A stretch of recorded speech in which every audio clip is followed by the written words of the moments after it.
What up, everyone? Welcome back to the shop. Me and Tutti Frutti are putting the 5.3 together. The goal for today is get the oil pump on, get the oil pan on, and that way all we really got to do is put the front and rear cover on when we're ready, the intake, and then, well, we ain't going to put the intake on yet, but then we can get it in the car. We're about a month out from, I don't know necessarily a month out. We're a little bit out from ordering our FTI Stage 4 transmission. We've decided that's what we're going to go with. There's a couple drawbacks with that transmission versus the 4.5. Ultimately, it works for the budget. It does everything. And then we're going to also get the torque converter. Once we do that, we can make, or actually see if everything's going to bolt up in this beautiful chassis here. Now, one of the things we got to help with that is a Holley. It's just not a real Holley, but like a eBay, a China Holley. 302-1 oil pan. I've seen a lot of people saying for this model car it needed a 302-1, and a bunch of people saying it needed a 302-2.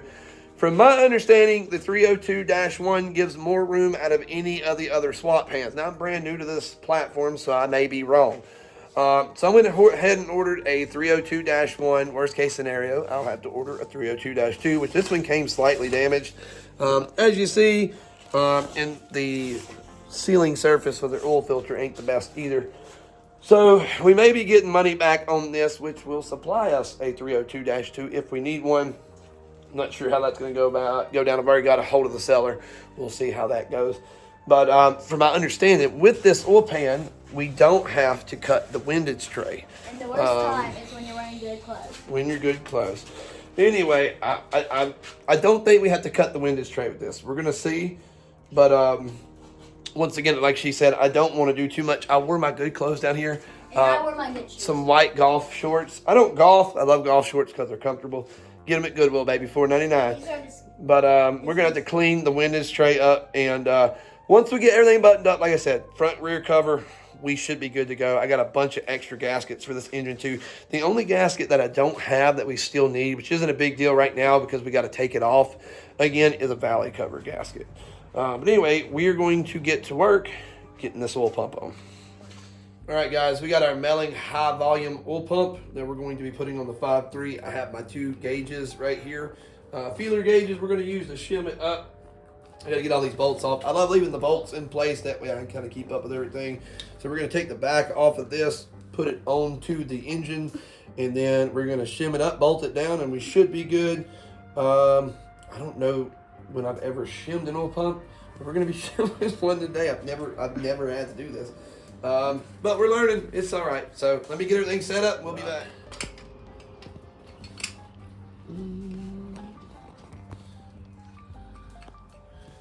This is a whole lot more of a pain in the butt than putting a 428 on. Let's just do it like that. Oh, I see the issue. I think I gotta spin this dang motor over. That would make no sense, would it? Oh, I see what it is. You gotta take a bolt out. You'll have to bolt it. New to this. So we'll put that like that. Then put our gear in. Not exactly sure how to line all that up. We'll figure it out. It does not want to sit on that snout. There we go. It didn't want to, but it did. All right. Well, we'll take a wind however we can get it, I reckon. All right, so we're gonna put our bolts in. We got everything on there. I think the main thing, if you're building a junkyard motor like I am, is trying to keep as much of the external grit from becoming internal grit. We don't want dirt everywhere. It's not the easiest thing to do, but sometimes it happens. When I do a motor like this, where I'm just throwing heads on it and clean everything up and throwing some parts in it, I flush it with an oil change immediately. We start it up, let it get the operating temp, and then I change that oil. I get that oil out of it with a fresh filter. All right, we're gonna take our two feeler gauges. Now that we got it, the pump kind of where it can move around, we're gonna put this one right here in the top. You see right there. And then we're gonna come run this one right here around the bottom. My God, that thing's about flush. All right, see, we got that one in the bottom. Now you gotta run it around. Kind of want to get it in there. I don't get it in there too far, where I can't get that thing back out. That wouldn't be no good. All right, watch out, Tootie. Let me get to the box. Now we're gonna do is we're gonna tighten this thing down. Then, once I tighten it down, we will be able. I have lost a 10mm socket. You went through that 10mm? Just had it. There it is, right here. Look at it. All right, so we're gonna tighten this little pump down. She is shimmed up. It's literally that simple. These are 2/1000 shims, and well, go the right way. Then we will put the front case on. I'll torque everything later. I'm not gonna torque everything today. I know that's not how you're supposed to do it. That's how we're doing it.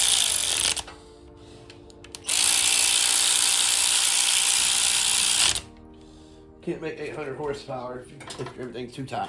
Oh crap, man. All right, pull your feeler gauge out. Nice and easy. Get this other one out. Can you help? Nah, I might need a pair of needle nose though. Kind of grabbing on that one.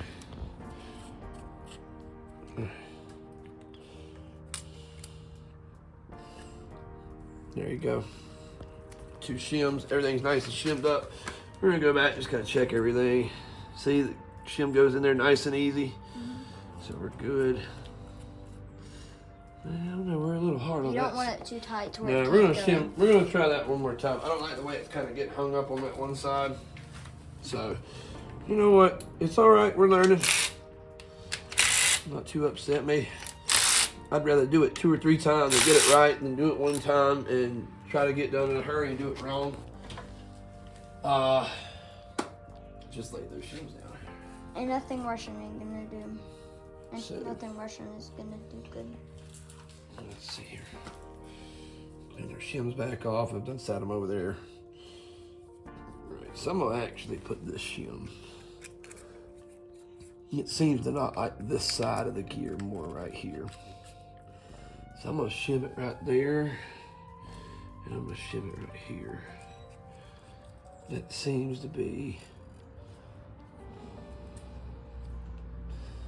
where now it should hopefully be happy. I don't know that it will be, but we're still learning. Hopefully don't eat up an oil pump. Watch people on YouTube. I don't know if they go back and do it. Just throwing an oil pump on, not shimming it at all. Now, I haven't really seen aftermath of doing that. Maybe nothing happens. I don't know. Okay, it definitely liked it a lot better that time. Now, take our shim, we'll put in there, and as you see, we can go all the way around. It's still a little tight on that end. But now, once again, this thing ain't lubricated at all. There you go. See how easy that shim goes in there? So we're good. And then shim right here. Well, my hand will work. Got to get it in there. There you go. She's all shimmed up. She's good. Oil pump is centered up. So we're going to get a couple other things done. We'll be right back. Pretty much everything on. You do not have to cut the windows tray for a 302-1. And if you do, well, I'm doing this wrong. But I don't, from what I see, you don't need to. So Tutti Frutti going to bring you over here. As you see, everything fits up good. I'm running the green O-ring on the oil pump. So we're gonna put everything on, tighten everything down. Probably should have tightened that down before I put this on. That's the hardest thing about putting an engine together. I've never put. You know, the order of things is different than I'm used to. The engines I used to work on don't come with windage trays, so actually we're gonna go from the inside out. All right.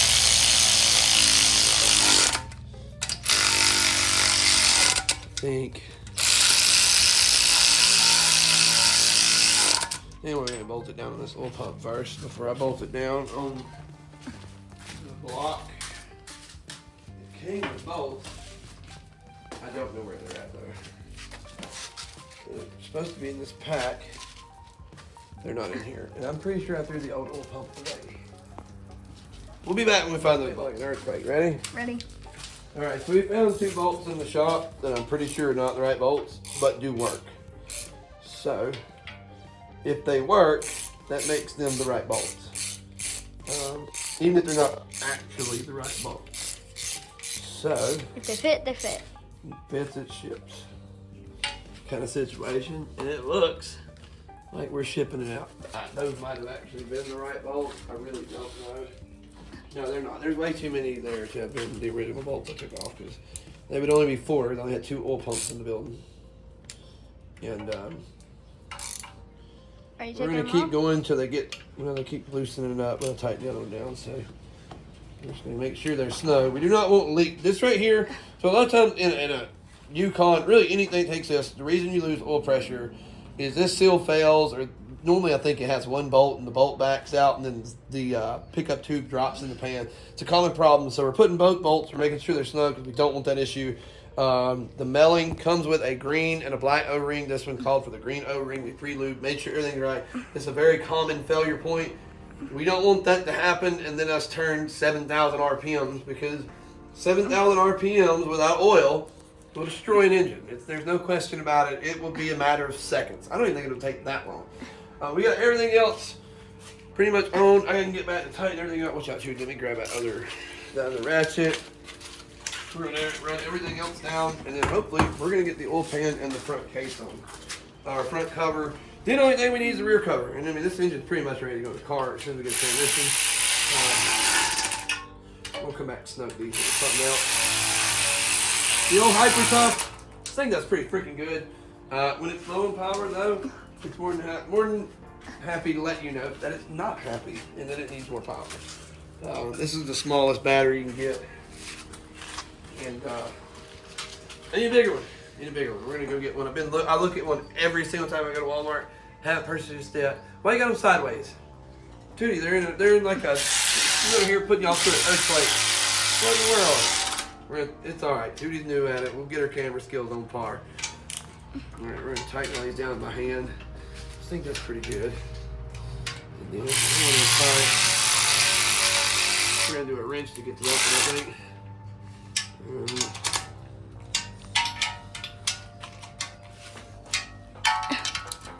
So I'm just going by and tightening my hand.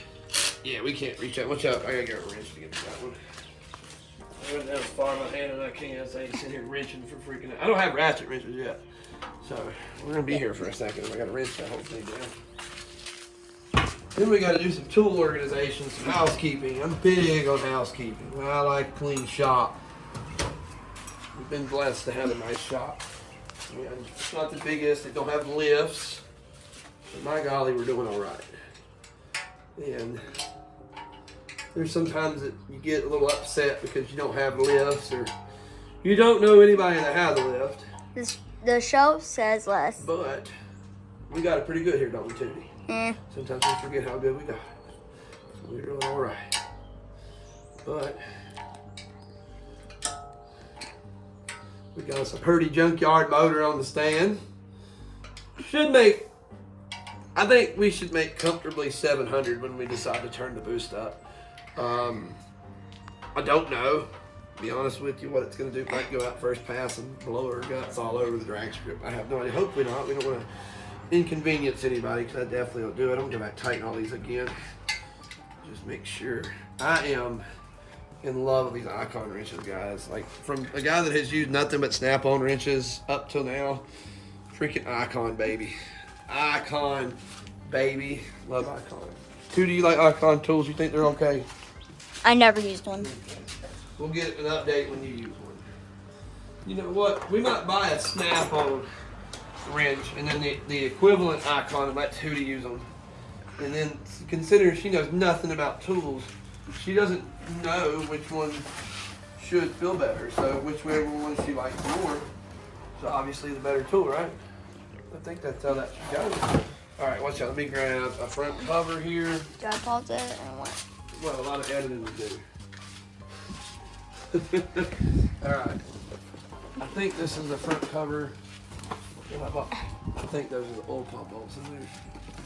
So I think, yeah, this is our front cover. I bought new stuff, and I'm going to be honest with you. A lot of reason I did it because old stuff was just gross and disgusting. And I just wasn't trying to reuse old disgusting junk. My hand's tired. Your hands hurt. We're gonna take a minute and let 2D recover, so we'll be back in just a second while we get everything together. All right, guys, we got everything pretty much on the motor except valve covers. There's a set of valve covers I'm gonna buy. I'm not gonna put them other ugly, dirty old valve covers on. But we're just gonna keep rags over the valve covers for right now. This is pretty much what our setup is gonna look like. This is an Ace EFI. It's kind of like an Amazon intake manifold. It's cool looking. Looks pretty decent. It's not the best, but it'll get me by on this build. The next build, that one over there is getting full BTR. I think we're gonna run the equalizer. But we got the front cover on. I don't have the front main or anything in it yet. I'm gonna put that in, just not right now. I'm gonna get a piece of PVC that matches that size. And that's what we use to hammer them in to make sure everything's good, nice and seated. But I don't think I'm gonna go with any special valve covers. What we're gonna do is take them and we're gonna cut in them, drill in them, and then put 10 AM bungs to run breathers.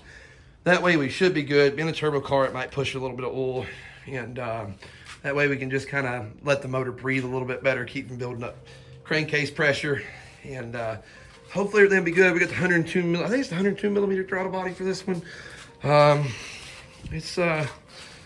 It's looking pretty good though. Let's say we're hoping to make at least 700 horsepower on this build.